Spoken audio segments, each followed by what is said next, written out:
అండి.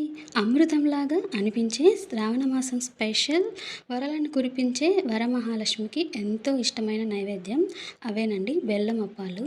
ఒక్కసారి ఈ ప్రాసెస్‌లో గనుక చేశారంటే చాలా సాఫ్ట్‌గా చాలా బాగా వస్తాయి. అన్నీ ఒకటే కప్‌తో మెజర్ చేసుకోవాలండి. ఇక్కడ ఒక కప్పు బియ్యపిండి, ఒక కప్పు గోధుమ పిండి, అలానే ఒక కప్పు బొంబాయి రవ్వ అన్నిటిని వేసుకొని మొత్తాన్ని పిండిలన్నిటిని కలుపుకోవాలి. కలుపుకొని పక్కన పెట్టుకోవాలి.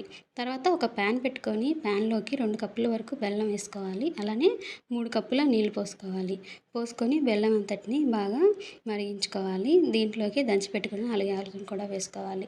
బెల్లం ఇలా తెరులుతున్నప్పుడు మనము తయారు చేసుకున్న పిండిని మొత్తాన్ని వేసుకొని మూత పెట్టుకొని సిమ్‌లోనే ఒక 15 నిమిషాల పాటు ఉడికించుకొని స్టవ్ కట్టేయాలి. తర్వాత దీంట్లోకి ఒక 2 గరిటెల వరకు నెయ్యిని వేసుకొని పిండిని అంతటిని ఒక ముద్దలాగా బాగా కలుపుకోవాలి. ఇలా కలుపుకున్న ముద్దలో నుంచి కొద్దిగా పిండిని తీసుకొని ఈ విధంగా చేతిలోనే అప్పాల్లాగా చేసుకోవాలండి.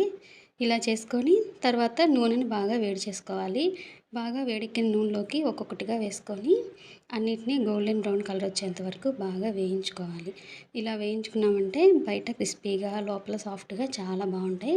తర్వాత వీటిని 2 గరిటెల మధ్యలో పెట్టుకొని ఇలా ఒత్తేసుకొని తీసేసుకోవాలి. అంతేనండి, వరమహాలక్ష్మికి ఎంతో ఇష్టమైన నైవేద్యం అయితే రెడీ అవుతుంది. తప్పకుండా ట్రై చేయండి.